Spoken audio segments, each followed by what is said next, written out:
তাদের জন্য হাততালি। রাশিয়ার যোদ্ধা রাষ্ট্রের একজন ভয়ঙ্কর যোদ্ধা রামির। Ladies and gentlemen, here's come the new winner from Lobby!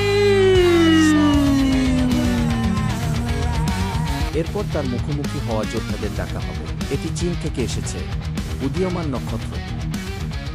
আর কথা হবে না, আসুন এক রাউন্ড হাততালি দেওয়া যাক। এখন আসুন লাল দিকে খেলা চীনা খেলোয়াড়কে আমন্ত্রণ জানানো যাক। তুমলে star This is red corner come from China. His name is Zhang Ye.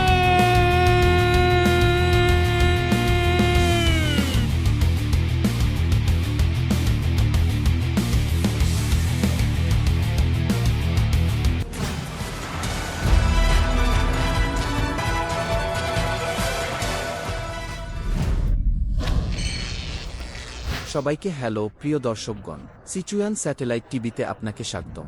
এমএই কিংবদন্তি, আমরা এখন এমেশন জিমনেসিয়ামে রয়েছি। আমি টনি, আমি ডং জিয়ান্টা। এই প্রতিযোগিতাটি 70 কেজি বিভাগে রয়েছে।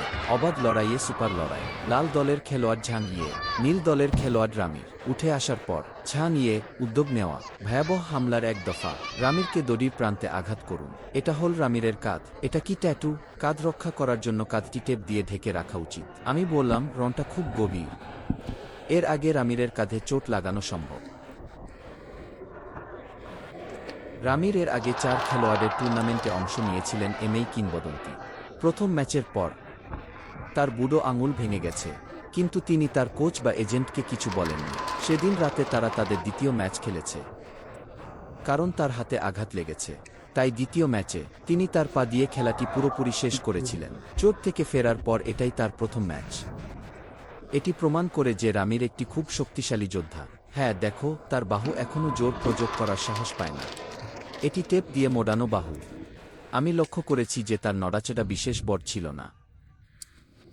দেখুন, যদিও ঝাং ইয়ে এর প্রথম এমএই লেজেন্ড স্টেজে হাজির হচ্ছেন, তবে এরই মধ্যে তার অনেক ম্যাচের অভিজ্ঞতা রয়েছে। হেনান প্রাদেশিক মার্শাল আর্ট স্কুল প্রতিযোগিতার চ্যাম্পিয়ন, পাশাপাশি এই চীন বিদেশি প্রতিযোগিতা থেকে অসংখ্য চ্যাম্পিয়ন। আসুন প্রথম খেলায় ঝাং ইয়ের পারফরম্যান্সের দিকে নজর দেওয়া যাক। তিনি কোনো অসুবিধা ছিলেন না।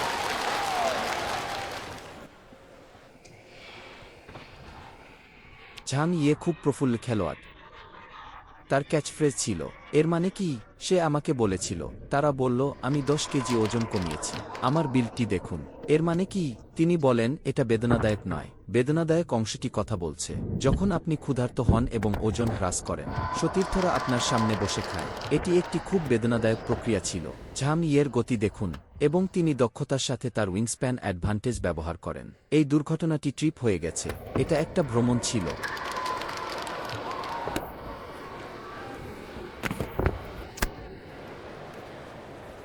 নীল পার্শ্ববর্তী খেলোয়াড়ের ডান হাতে চোট রয়েছে যে, তাই যখনই সে ডান ঘুষি মারে, আমি তো অনুভব করেছি আমার হৃদয় শক্ত হয়ে গেছে।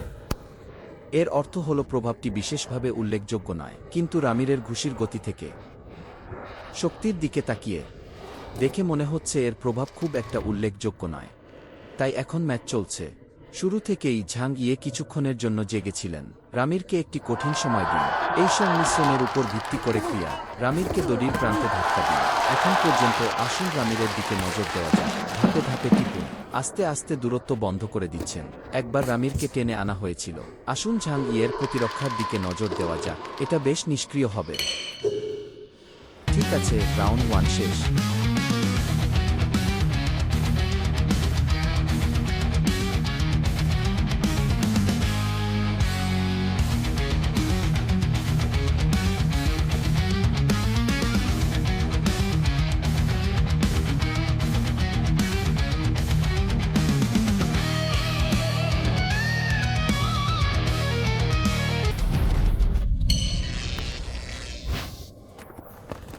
প্রথম খেলার দিকে নজর দেওয়া যাক। প্রথম খেলার শেষার্ধে পৌঁছেছিলেন রামির। দূরত্ব বন্ধ করার পরে ঝাং ইয়ে এর লক্ষণ দেখিয়েছিলেন, একটি mid to close range exchange.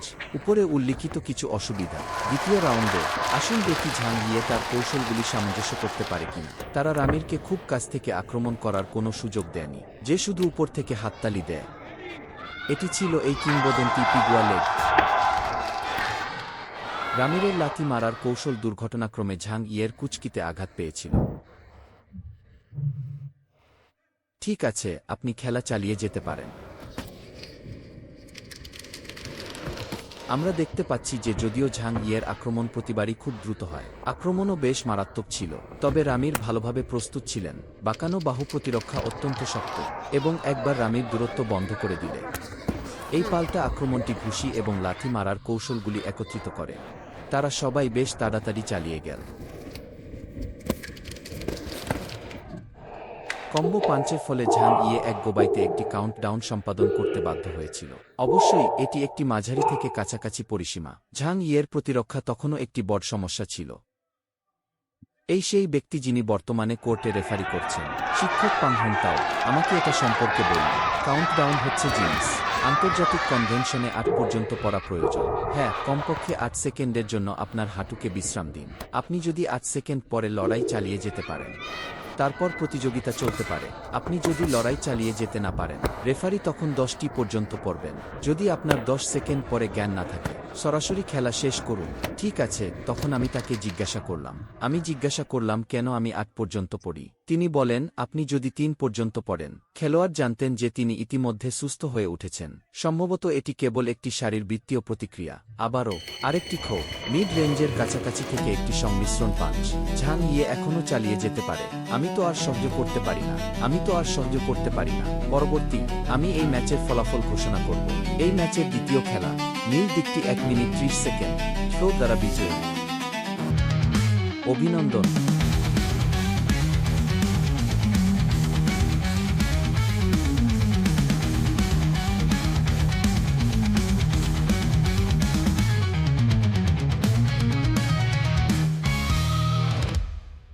এরপরে এটি রাশিয়ান বিশ্ব চ্যাম্পিয়নশিপ থেকে এসেছে।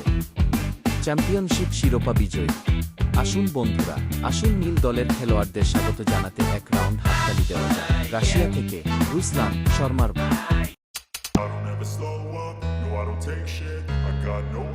Здравствуйте, меня зовут Салманов Руслан, мне 23 года, я приехал из России. Был я в Китае один раз, ну, помимо этого был в Макао тоже,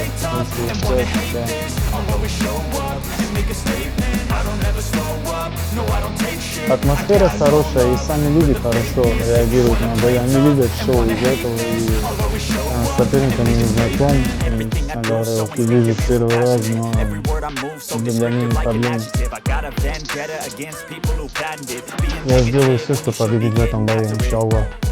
I got facts over tracks, this and that, spitting slow, spitting fast, like a roast, I could gas, think I'm okay at last, but I don't know if that can erase all the past and the pettiness, a reflection of the emptiness, hilarious, you think you're worth my time, you're delirious, mysterious, because you hide behind a fake exterior, inferior, you know I'll always be a bit superior, get off of me, this ain't no humble brag, I want you to hear words, you can say them back, I want you to feel free from the chains that last, and to believe in what you got, it was built to last, championship শিরোপাও জিতেছিলেন।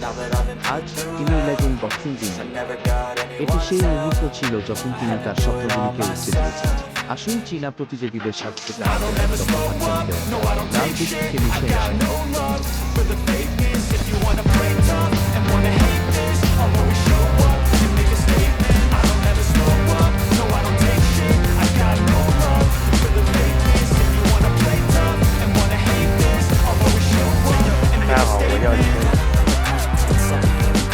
他是搏击界的新秀，年纪尚轻却已斩获殊荣。稳准的膝法、凌厉的多点位进攻，让他拥有19战14胜的佳绩。很多人问我对他以后有没有什么希望啊之类的，我是非常非常此次由于赛前减重幅度过大，李深深的身体有些难以招架。今晚他能否力挽狂澜，浴火重生？一场涅槃之战即将拉响。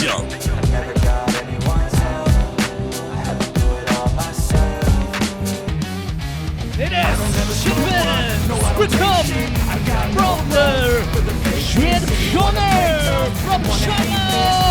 Li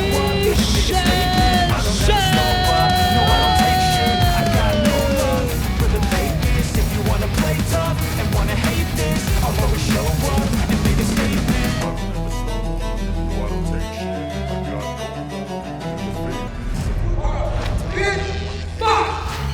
সবাইকে hello প্রিয় দর্শকগণ, Sichuan satellite টিভিতে আপনাকে স্বাগতম। এমএই কিংবদন্তি, আমরা এখন এমেইশান জিমনেসিয়ামে রয়েছি। আমি টনি, আমি ডং জিয়াংতাও।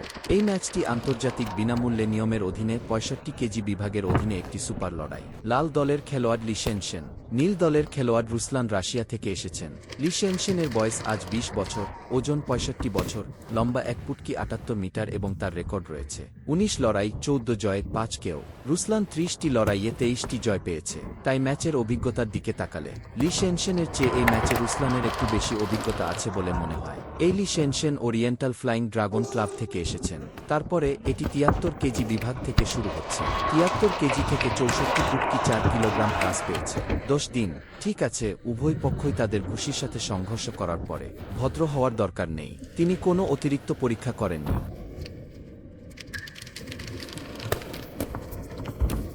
কম্বো আন্দোলনের একটি সিরিজ, অবিচ্ছিন্ন নিম্ন স্ক্যান।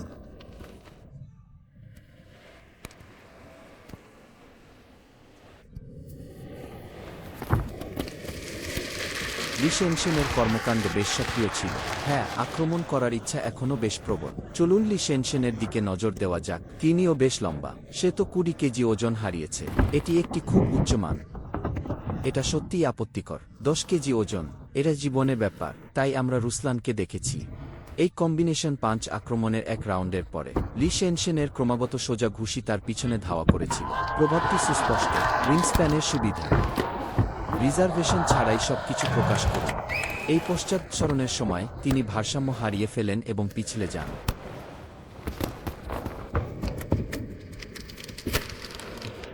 লি শেনশেন আক্রমণে খুব সক্রিয় ছিলেন এবং তারা নিয়মগুলির সাথে বেশ পরিচিত। লি শেনশেনের কম্বো আক্রমণের পরে আলিঙ্গন করে হাঁটুতে আঘাত করুন।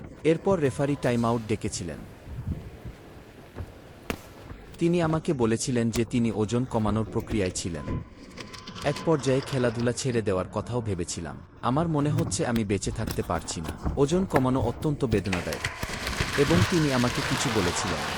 তার এমন কিছু ছিল যা সে পুরোপুরি বুঝতে পারছিল না। অন্য কথায়, তিনি ওজন হ্রাস প্রক্রিয়া সম্পর্কে কথা বলছিলেন। তিনি নিজের লিভার অনুভব করতে পারতেন। এটা ইতিমধ্যে খুব গুরুতর ছিল। হ্যাঁ, সাবকুটেনিয়াস ফ্যাট চলে গেছে। এমনকি নিজের লিভারও স্পর্শ করতে পারেন। তখন হাঁটু গেড়ে বসাও কঠিন হয়ে পড়ে। সুতরাং অ্যাথলিটরা সত্যিই পর্দার আড়ালে রয়েছে। তিনি অনেক পরিশ্রম করেছেন। তথাকথিত 1 মিনিট অন স্টেজ, আদালতের নিচে 10 বছরের মেধা, 10 বছরের কঠোর পরিশ্রম। এটি কেবল রক্ত এবং ঘামের বিষয় নয়, আর এর মধ্যে রয়েছে ওজন কমানো এবং অন্যান্য প্রশিক্ষণের আঘাত। দুই দলই এখন কিছুটা কঠিন খেলছে।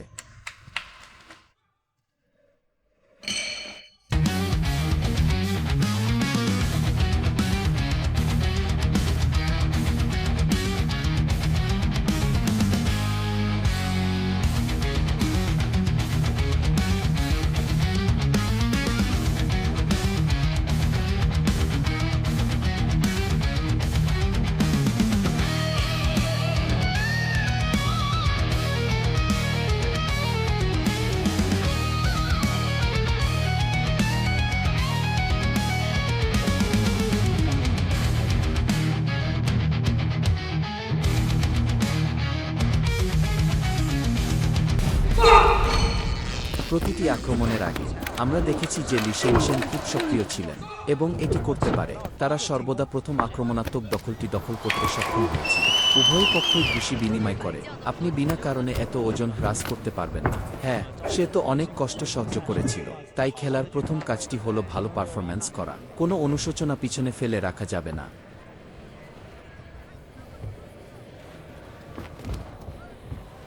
তবে তার অপরাধ এখনও ঝাংচি দ্বারা পরিমাপ করা হয়েছিল, আর আন্দোলন খুবই সুসংহত। এখন কি হচ্ছে? আংটিটি কি সত্যিই পিচ্ছিল? এটি টানা কয়েকবার কমেছে। এখন মাঠে রেফারি নীল দলের খেলোয়াড়দের সতর্ক করছেন, এই ধরনের আলিঙ্গন খুব বেশি করবেন না। আপনি যদি এটি আবার করেন, এটি পয়েন্ট কেটে ফেলবে।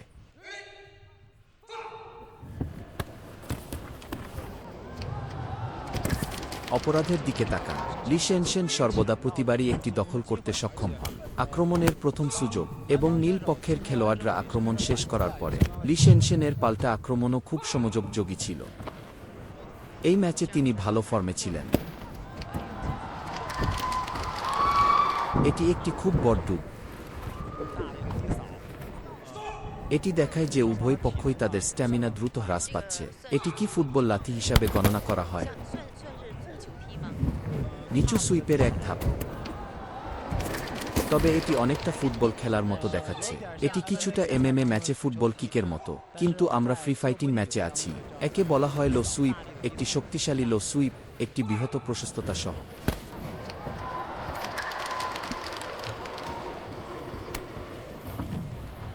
লি শেনশেনের পারফরম্যান্স এখন পর্যন্ত আক্রমণ করার সুযোগ কাজে লাগান তুলনামূলকভাবে সমযোগযোগী।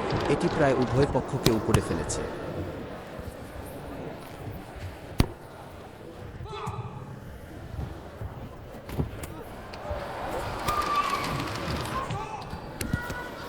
এটি মাথার পিছনে আঘাত করেছিল। লি শেনশেনের আক্রমণ বেশ সক্রিয় ছিল এবং অনেকগুলি সরলরেখার পাঞ্চ রয়েছে। বিপরীতে নি দলের খেলোয়াড় রুসলানের কি হবে? যখনই লি শেনশেন আক্রমণ করে তিনি সর্বদা ঘুষি এড়াতে মাথা নিচু করার প্রক্রিয়ার মধ্যে দিয়ে যান। সুতরাং এটি উভয় পক্ষের জন্য জিনিসগুলি সহজ করে তোলে। যখন তারা ঘুষি নিক্ষেপ করে তখন একে অপরকে আলিঙ্গন করা সহজ।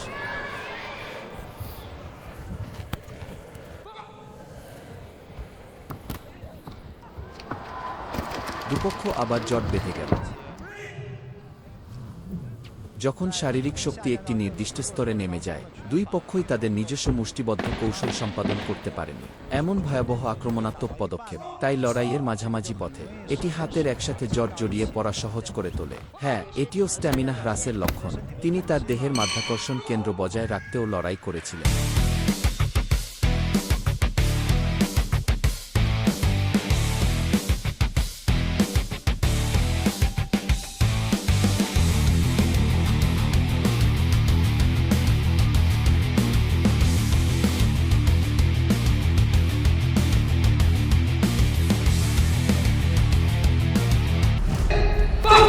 দুই দলের মধ্যে ফাইনাল রাউন্ড।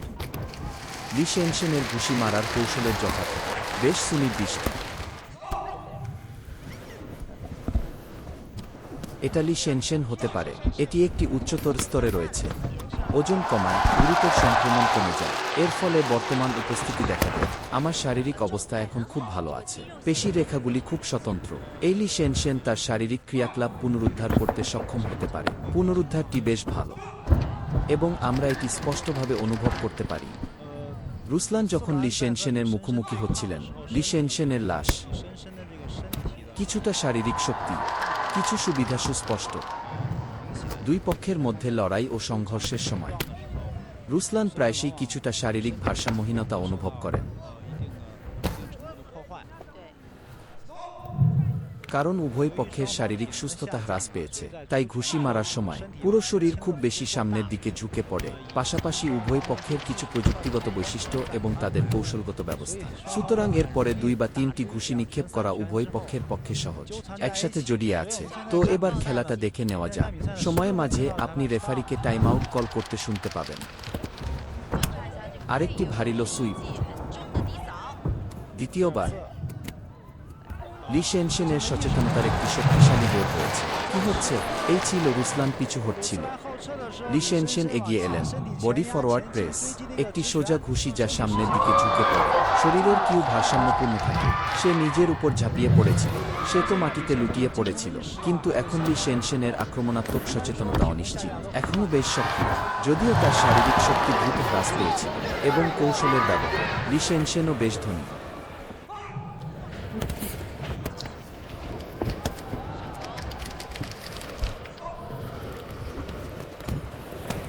এই মুহূর্তে গেমটি খুব আসক্তি হয়ে ওঠে।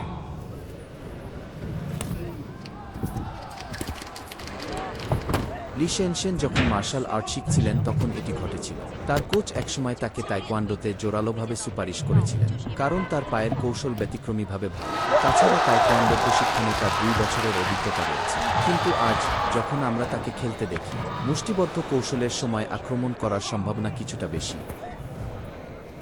এখন বিরক্তিকর। এই মুহূর্তে একটি ছোট্ট আন্দোলন চলছিল, যখন উভয় পক্ষই কাছাকাছি এসে জড়িয়ে ধরল। রুসলান একটি কুস্তি করেছিলেন, রয়েছে ভ্রমণ আন্দোলনও।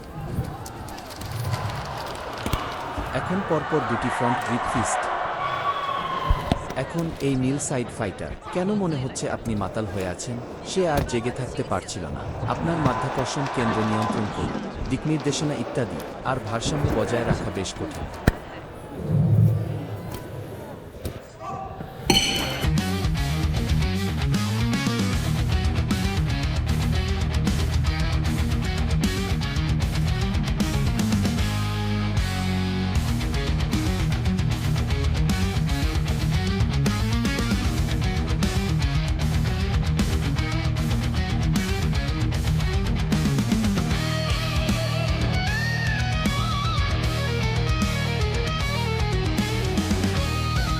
আসুন পরের ম্যাচটি দেখে নেওয়া যাক। রেফারির চূড়ান্ত রায়। বিচারক নং 31 থেকে 27 জিতেছে। রেফারি নং 2 30 থেকে 27 জিতেছে। বিচারক নং 3 30 থেকে 27 জিতেছিলেন। এই খেলা রেড ফ্যাং প্রাধান্য পায়।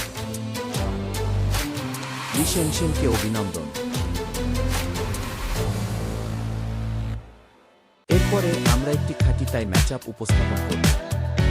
মুয়ে থাই অত্যন্ত আক্রমণাত্মক পদক্ষেপ ব্যবহার করে। একই সময়ে এটি একটি খুব গভীর সাংস্কৃতিক এবং অ্যাথলেটিক পটভূমি আছে। এখন তারা আরও বেশি করে থাকছে আমাদের বৃহত্তর শ্রোতাদের কাছে প্রিয়। তাহলে এরপরে কি? আমরা এই নীল বক্সারকে আনতে চলেছি। তিনি মুয়ে থাইয়ের জন্মস্থান। অল্প বয়স থেকেই খাঁটি থাই প্রশিক্ষণ পেয়েছিলেন। তার বক্সিং কৌশল ছিল তীক্ষ্ণ এবং তার কনুই এবং হাঁটু ব্যতিক্রমী শক্তিশালী ছিল। পরবর্তী, আসুন এক রাউন্ড হাততালি দেওয়া যাক। থাইল্যান্ডের নীল বক্সারকে স্বাগত জানাই। জাগলি। রেকর্ড। 技艺、气力、计谋、精神力，拳出如风，走过如刀，泰拳凶猛。 สวัสดีครับผมชื่อจักริดมาจากประเทศไทยครับ 58战45胜，在泰国激烈的泰拳擂台，年轻的扎格利以自己的方式野蛮生长。在峨眉传奇的舞台，扎格利渴望得到胜利的认可。面对即将到来的挑战，他已胸有成竹。 แล้วผมจะทำให้คุณรู้ว่ามวยไทยเป็นยังไง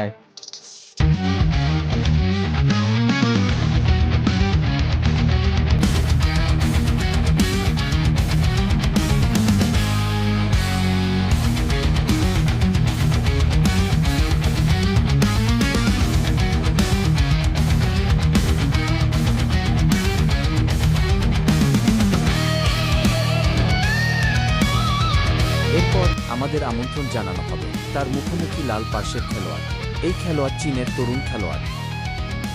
তিনি একসময় এমএ এর কিংবদন্তি মঞ্চে দাঁড়িয়েছিলেন। তিনি প্রতিপক্ষের বিরুদ্ধে কিকেও দ্বারা দুবার জিতেছেন এবং ব্যতিক্রমীভাবে শক্তিশালী। চলো আসুন এক রাউন্ড হাততালি দেওয়া যাক। রেড সাইড ফাইটার হলেন চীনের হান জিহাও।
দৌড় শুরু হতে চলেছে।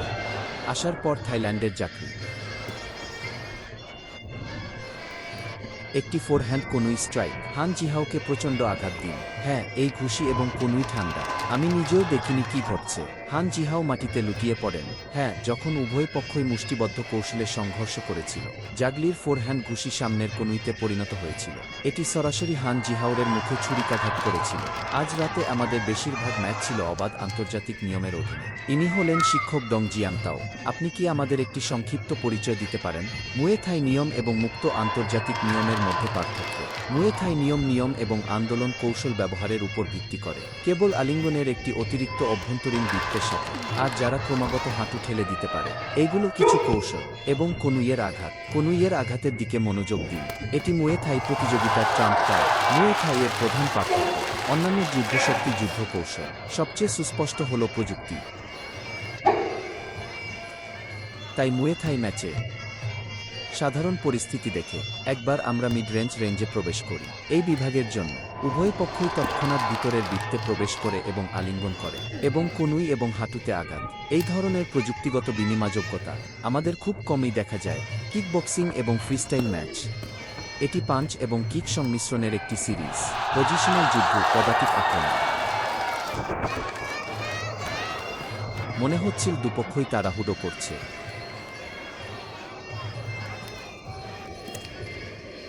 এই নীল সাইড প্লেয়ারের প্লেস্টাইল দেখে আপনি কি কল্পনা করতে পারেন? এটা ছিল আগের ম্যাচগুলোতে। একজন খেলোয়াড় আছে, সেই মুয়ে থাই শৈলীর চিহ্নগুলি খুব স্পষ্ট। অর্থাৎ যখন সে তার পা উত্তোলন করে, পা তোলার সময় সে খুব দ্রুত নড়াচড়া করে। কিন্তু একবার আপনি এই মাঝামাঝি থেকে কাছাকাছি পরিসরে প্রবেশ করলে, কিকবক্সিংয়ে ধারাবাহিক পাঞ্চ আক্রমণের জন্য সেরা সংমিশ্রণটি বিনিময়ের জন্য সবচেয়ে উপযুক্ত। এমন এক পর্যায়ে তিনি এতে অভ্যস্ত হতে পারেননি। যদি এটি অস্বাভাবিক হয় তবে এটি আলিঙ্গনের দিকে পরিচালিত করে। এমন একটি প্রযুক্তি। এই রেফারি তার শরীরে জিনিসটি নিয়েছিলেন। আর্ম ব্যান্ডটি কিছুটা আলগা ছিল, তাই আমি এটি খুলে ফেললাম। আপনি জানেন মুয়ে থাই ম্যাচ সাধারণত মাঝারি থেকে দীর্ঘ দূরত্বে, প্রায়শই একটি রাউন্ড ট্রিপের জন্য একটি এক পা কৌশল। আর এই আক্রমণ সোজা রেখার ঘুষি দিয়ে। বেশিরভাগ ম্যাচ মাঝারি এবং দীর্ঘ পরিসরের কৌশলগুলির মধ্যে অদলবদল হয়। খাঁটি মুয়ে থাই ম্যাচের নিয়ম সম্পর্কে কি? প্রথম খেলা থেকে আসল উভয়পক্ষের ছন্দের দিকে নজর দেওয়া যায়। পুরোটাই পানির পরীক্ষা, খুব দ্রুত নয়। এই ম্যাচে ফ্রেমের সংখ্যা বাড়ার সাথে সাথে মঞ্চ থেকে সুওনা শব্দের ছন্দ উঠে যায়। দুপক্ষের আক্রমণের ছন্দ, এর গতিও বাড়বে। হ্যাঁ, ইনি হান জিহাও। তিনি থাইল্যান্ডের মান্ডে বক্সিং জিমে প্রশিক্ষণ নিয়েছিলেন, তাই তার উপরও ছিল এই থাই ভাইব খুব শক্তিশালী এবং মুয়ে থাই প্রশিক্ষণের জিম।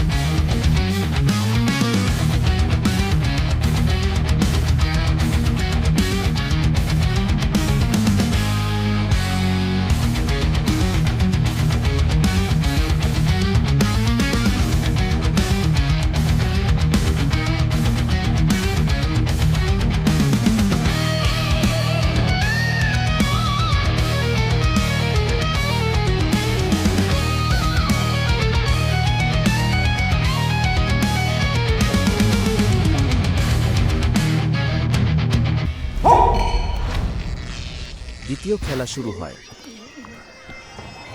এটা মুয়ে থাই। এরপরে মুয়ে থাই। হান জিহাওয়ের আক্রমণাত্মক ছন্দ স্পষ্টতই উঠে গেছে। মুয়ে থাইয়ের একটি অলিখিত নিয়ম রয়েছে, অর্থাৎ হাঁটু দিয়ে পা ভাঙতে, কনুই দিয়ে মুষ্টি ভাঙতে।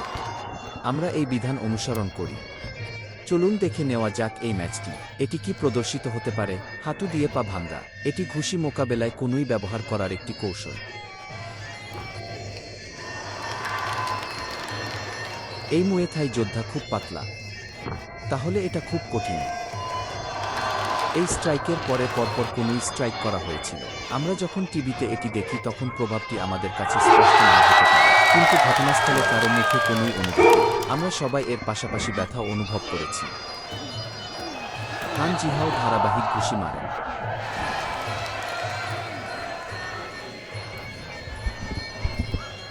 এই মুয়ে থাই যোদ্ধার মুখটিও বেশ শক্ত। আমি মনে করি এটি স্বাভাবিক পরিস্থিতিতে হওয়া উচিত। এটি দীর্ঘদিন ধরে একটি রক্তক্ষয়ী লড়াই ছিল। দ্বিতীয় ম্যাচে বেরিয়ে আসার পর হান জিহাউরের দিকে তাকানো যায়। এই অবিচ্ছিন্ন পাঞ্চিং আক্রমণকে একটি সেটআপ হিসাবে ব্যবহার করি। এরপরে আসে কোনুই স্ট্রাইক, তারপরে টানা কোনুই স্ট্রাইক। আসুন ঘনিষ্ঠভাবে দেখে নেওয়া যাক। এখন আমাদের নীল সাইড প্লেয়ার, তার চুলের রেখা ইতিমধ্যে কিছুটা রক্তক্ষরণ করছিল। এটা ছিল মেইগনের অবস্থান। ঠিক আছে, এখন কোর্টে রেফারি। থাই খেলোয়াড়দের ক্ষতের চিকিৎসার জন্য আমাদের মেডিকেল সুপারভাইজার থাকে। প্রতিযোগিতা চলাকালীন স্ট্যান্ড আপ ম্যাচ হোক বা মুয়ে থাই ম্যাচ, মেকনের এই অবস্থানটি খুঁজে পাওয়া খুব সহজ। একপাশে ছিটকে পড়া বা কোনুই। একবার এটা হয়ে গেলে আমাদের অবশ্যই নিশ্চিত করতে হবে যে স্বাস্থ্যকর্মীরা এলাকাটি তদারকি করবে। যদিও খুব একটা কষ্ট হয়নি, কিন্তু রক্তপাত যদি অনিয়ন্ত্রিত হয়ে যায়, রেফারি ম্যাচ থামাবেন।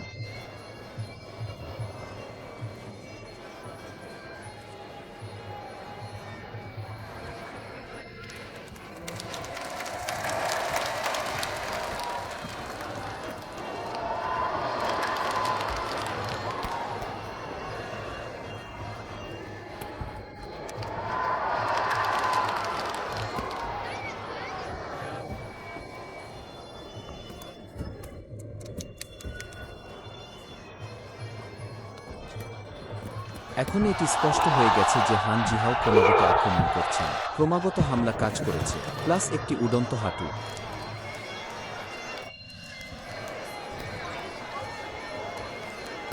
দ্বিতীয় ম্যাচ শুরু হওয়ার পর আমরা পরিষ্কার পার্থক্য দেখতে পেলাম।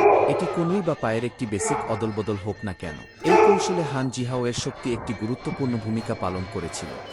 নীল দিকের দিকে তাকিয়ে মাথা থেকে রক্তপাত এখনও অনিয়ন্ত্রিত। আসুন নীল সাইড ফাইটারের বিরুদ্ধে হান জিহাউরের বক্সিং কৌশলটি দেখুন। ধর্মঘট বেশ কার্যকর ছিল, ধারাবাহিক। হান জিহাউরের তীব্র চাপ, এই ক্রমাগত পাঞ্চ প্রেসার আক্রমণ। এখন নীল দলের গতি কিছুটা দুর্বল হয়ে পড়েছে। আমরা যখন প্রথম শুরু করেছিলাম তার মতো নয়, আক্রমণটি ততটা আক্রমণাত্মক ছিল না। অবশ্যই আঘাতটি তার মানসিক সুস্থতার উপরও প্রভাব ফেলেছিল, তবে এটি মূল কারণ নয়।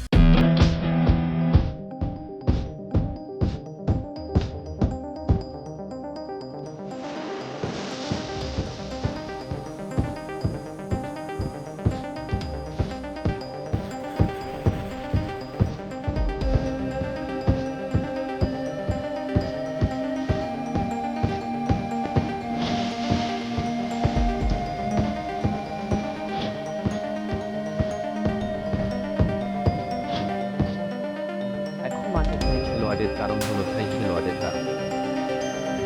এই ক্ষতের কারণে রক্তপাত ম্যাচ চালিয়ে যেতে পারে। এই খেলা রেড সাইডের খেলোয়াড় হান জিহাও দ্বিতীয় ম্যাচ খেলেছেন, থ্রো দ্বারা বিজয়ী।